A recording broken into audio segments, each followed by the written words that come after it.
Hello friends, welcome once again. आज हम बात करेंगे मॉड्यूल्स के बारे में। What are the Python modules?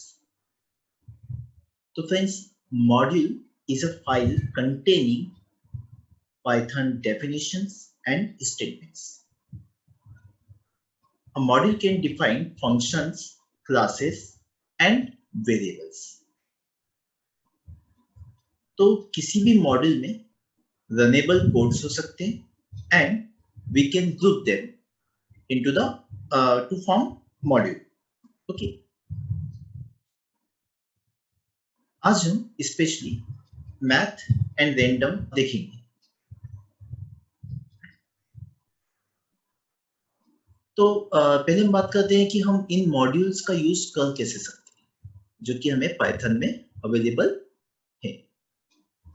तो मॉड्यूल्स को यूज करने के लिए इवन किसी भी पाइथन सोर्स फाइल को अनदर पाइथन सोर्स फाइल में यूज करने के लिए हम जिस स्टेटमेंट का यूज करते हैं वो है इंपोर्ट।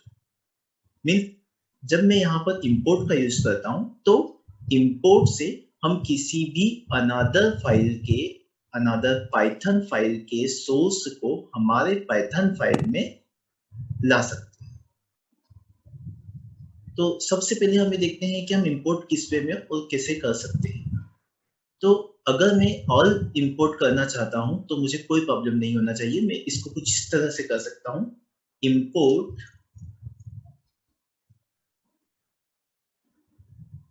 मैथ। और मैथ मॉड्यूल के सारे फंक्शंस हमारे प्रोग्राम में, हमारे भी शेल में यूज किए जा सकते हैं।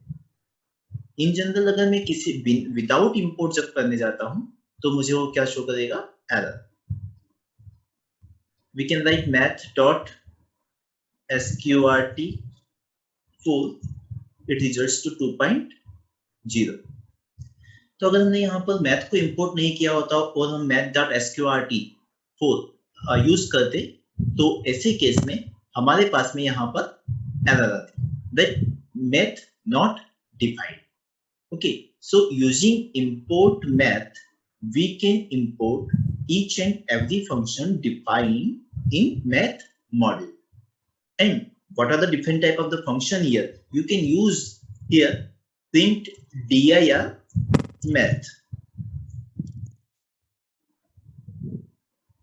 तो dir का यूज करके हम यहाँ देख सकते हैं कि इस मैथ मॉड्यूल में हमारे पास में कितने टाइप के फंक्शंस हैं। And many important function you can see here, cos, cos h, degrees, this, okay, even exponential, radians, sqrt, tan, hyperbolic, power, pi, flow, cell, factorial, okay, many functions are there। ये सभी function का use हम यहाँ पर कर सकते हैं। One more thing, अगर आप ये चाहते हो कि आप मैथ मॉड्यूल के सारे फंक्शन को इंपोर्ट नहीं करना चाहते हैं तो इंपोर्ट करने का एक अनदर वे है, वो हम कुछ इस तरह से करेंगे कि सपोज मुझे कुछ ही करना है, नॉट ऑल। अगर मैं सभी को नहीं करना चाहता हूं तो मैं इस तरह से यूज कर सकता हूं, फ्रॉम मैथ इंपोर्ट sqrt। तो इन दैट केस अभी तो फिलहाल हमें बार बार करने की जरूरत नहीं है, तो ऑलरेडी मैं इंपोर्ट मैथ कर चुका हूं तो सारे की सारे इंपोर्ट हो चुके हैं। बट अगर आप किसी पर्टिकुलर सेशन में आप ये चाहें कि आप सारे फंक्शंस को इंपोर्ट नहीं करना चाहते हैं तो you can use from math, that is from module name import a particular function. Clear? So in this way also you can import. One more thing, math.sqrt4 हमें लिखना पड़ा क्योंकि हमने import math किया था। अब क्योंकि मैं sqrt को import कर चुका हूं from math, इसलिए मैं यहाँ डायरेक्टली इसको कुछ इस तरह से लिख सकता हूं, that sqrt। तो इस वे में अगर हम इंपोर्ट करते हैं किसी पर्टिकुलर फंक्शन को तो we can write directly like sqrt4, but if without importing हम लिखना चाहें तो वो एरर प्रोड्यूस करेगा। फॉर एग्जांपल यहाँ मैथ में another function is radians. But radians is like जो क्या रेडियन में कन्वर्ट करने के लिए होता है, किसी पर्टिकुलर वैल्यू को रेडियन में कन्वर्ट करने के लिए यूज होता है. For example if you want to see how many radians are there in 60 degree, तो उसके लिए हम यूज कर सकते हैं रेडियन का.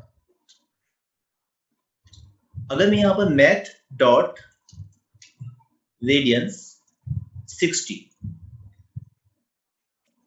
यूज करता हूं तो यहाँ पर रिजल्ट आ गया 1.04 रेडियन. मीन्स हम ये कह सकते हैं कि 60 degrees is equals to 1.04 radians. But अभी जैसे मैंने यहाँ पर स्क्वायर रूट यूज किया था, वैसे ही रेडियंस 60 अगर हम यूज करते हैं, रेडियंस 60 अगर हम यूज करते हैं, it will produce an error because name radians is not defined. So अगर मुझे डायरेक्टली यूज करना है तो इसी वे में हमें इंपोर्ट करना होगा from math import radians, and now I can write like this radians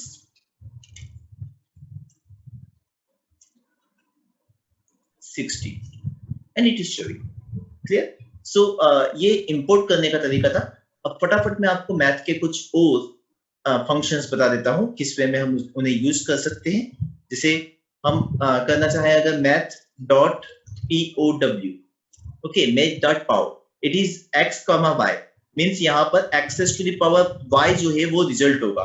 अगर हम यहाँ करते हैं 2, 3, तो math dot power 2, 3 is 8.0. if we are writing math dot, okay, here you can see the different type of the functions which we can use. So math dot let's CEIL, CEIL cell, तो cell function जो है वो हमें कौन सी value देगा कि अगर हम यहाँ पर फ्लोट प्रोड्यूस करते हैं, any type of the float value, तो if we are giving any type of the float value like 12.5, तो 12.5 math.cell 12.5 will results to 13, means ये हमें हमेशा उससे अपर वाली वैल्यू ही प्रोड्यूस करके देगा. Okay, so 12.5 if I am writing 12.1 even, तो भी मुझे जो वैल्यू मिलेगी वो क्या होगी 13. and if we want to use math.flow and then 12.5, it will results to 12. तो फ्लोर हमेशा हमें फ्लोर पे दैट इज नीचे जो वैल्यू होगी उसके वो बताएगा. Means we can say greatest integer but smaller than the argument. Okay, greatest integer but smaller than argument. Argument means whatever be the value we are passing to the function. Ceil एक ऐसा function है जो हमेशा smallest integer provide करेगा जो कि हमारे argument से ग्रेटर. एंड फ्लोर वो फंक्शन हुआ जो हमेशा हमें ग्रेटेस्ट इंटीजर प्रोवाइड करेगा बट जो हमारे आर्गुमेंट से स्मॉलर. ये math dot seal and math dot floor function हुए. अब हम बात करते हैं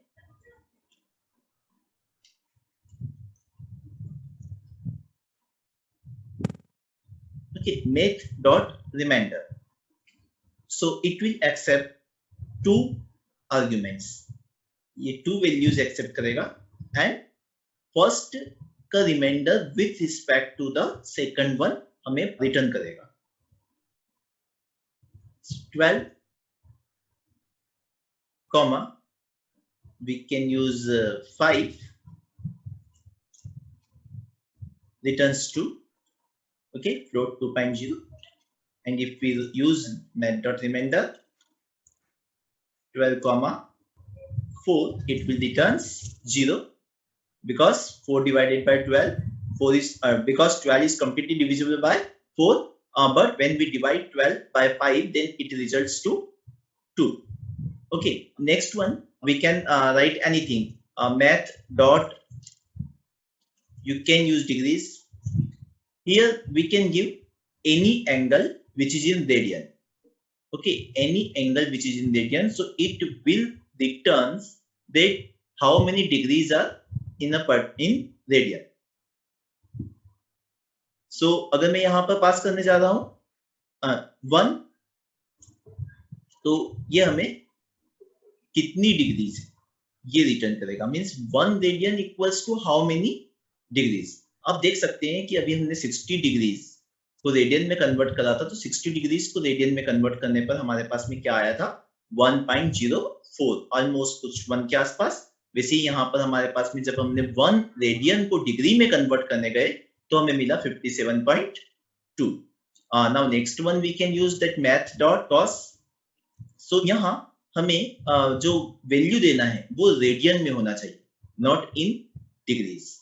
ओके, सो अगर मैं यहाँ पर देने जाता हूँ math dot cos 60, it will result to -0.95, जो कि सही नहीं है अगर मैं डिग्री के हिसाब से कहूँ तो, क्योंकि ये 60 जो है रेडियन में, तो कॉस 60 रेडियन, तो 60 रेडियन का जो कॉस होता है वो ही रिटर्न करता है। हम यहाँ पर यूज कर सकते हैं math dot cos.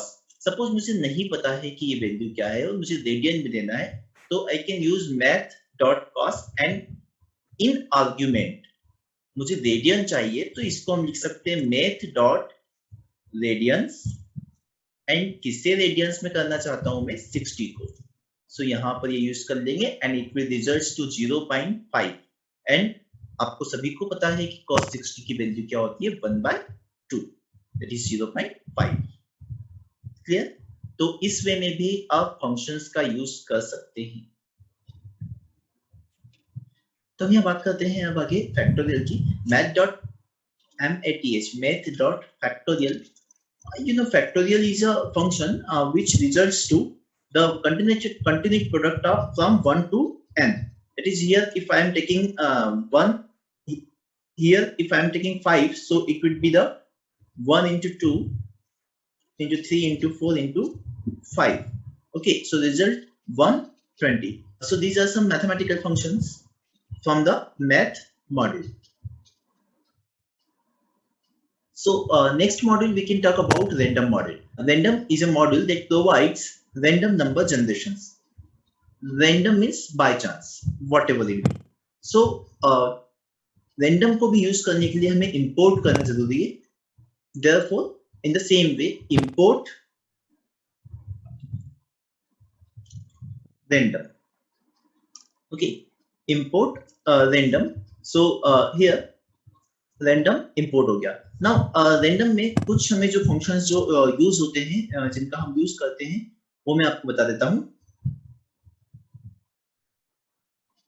We can use in random only, that name is random.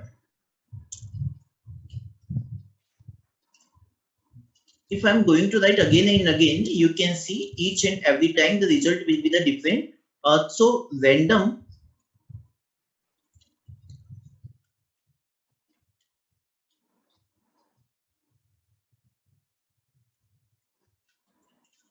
to display number between 0 to 1. Okay, so any number between 0 to 1 shown by the random.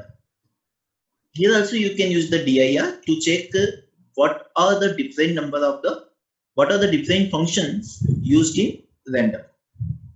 Okay, so here you can see the list of the different functions that can be used from the random. And यहाँ पर हम rand_int, random, rand_range, okay, कुछ वो functions हैं जिनको हम बार-बार use करते हैं. So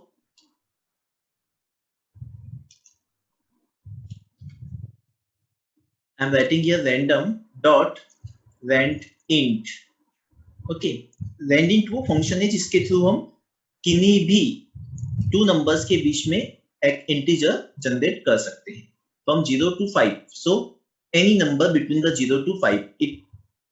तो ये बार-बार 0 से 5 का कोई सा भी random number जो है वो क्या करेगा, print कर देगा. Okay, we can use another one as rand_range. That is random dot rand_range. Okay, so here we can give the start, stop, and the other thing is step in. So here we can use 5 let it be 24 and we can give the step value as 2. Okay. So any number.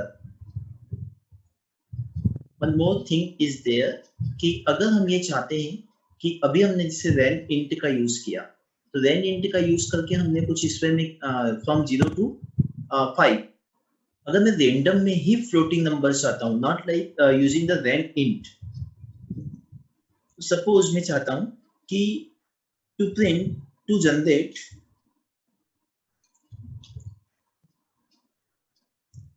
random number between 20 and 45, तो अगर मैं 20 और 45 के बीच में random number generate करना चाहता हूं, तो हाउ कैन आई डू? मुझे रैंडम फंक्शन का ही यूज करना है, सो रैंडम डॉट रैंडम, तो यहां पर इसे हम मल्टीप्लाई करेंगे with the difference of upper limit minus with the difference of upper limit and lower limit which is 20, and then we add lower limit in it, and okay, so it will generate a random number, floating point number in between the two limits. Okay, one more important function is here जिसका use हम कर सकते हैं, उसके लिए मैं पहले आपको यहाँ पर एक लिस्ट, उसके लिए पहले मैं यहाँ पर एक लिस्ट जनरेट कर देता हूँ L1. ओके, लिस्ट अभी हम देखेंगे कि लिस्ट पर हम स्पेशल वीडियो एक देखेंगे. So list let L1 is equals to 12, 45, 76, 45, 34, 65 and so on. Okay, and I just want to print a random number from this list, that is L1. okay, और 45, जितने भी नंबर ऑफ टाइम में इसको run करना चाहूं, तो मुझे हमेशा एक रैंडम जनरेट नंबर जो जनरेट होगा वो लिस्ट में से ही